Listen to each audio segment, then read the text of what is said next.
ինստիտուցիոնալ բարեփոխումները որպես արդյունք պիտի լինեն,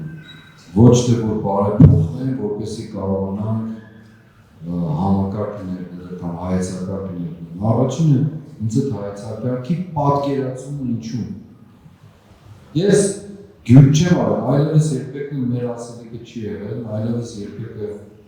Իսրայելի պետության կարելի ասել մեծ հայեցակարգն է, որը ամենամեծ անվտանգային համակարգն է, այսպես ասած։ Ինչը միշտ նայել եմ ասում, երբ մեր քաղաքական գործիչներ, հասարակական եւ այլն մանավանդ դրսում, Սփյուռքում, երբ որ խոսել են, խոսքի ավարտին ասել են այլևս երբեք գնացան, բայց պարզվում է, որ այլևս երբեք ինչքան ասել են, այլևս երբեք այնքան շատացել են մեր աղետները։ Հետևաբար դա նշանակում է խոսքի եւ զգացմունքի մակարդակից կամ ցանկությունների մակարդակից այն կողմ չի գնացել։ Պատկերացումը երևի չենք ունեցել։ Տեսեք, այդ never again այլևս երբեք ծնվել է հոլոկոստից, այսպես ասած։ Մեզ համար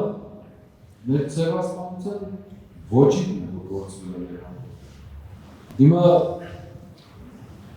երբ ստեղծվում է դա նշանակում է, որ երկրորդ անգամ այլևս երբեք ցեղասպանություն տեղի չունենա կամ հոլոկոստ տեղի չունենա։ Ուրեմն ինչը պետք է անել, որպեսզի դա տեղի չունենա, պահանջը սա է։ Մեզ համար ցեղասպանությունը ես չեմ դադարել կրկնել, մնացել է զգացական աստիճանի վրա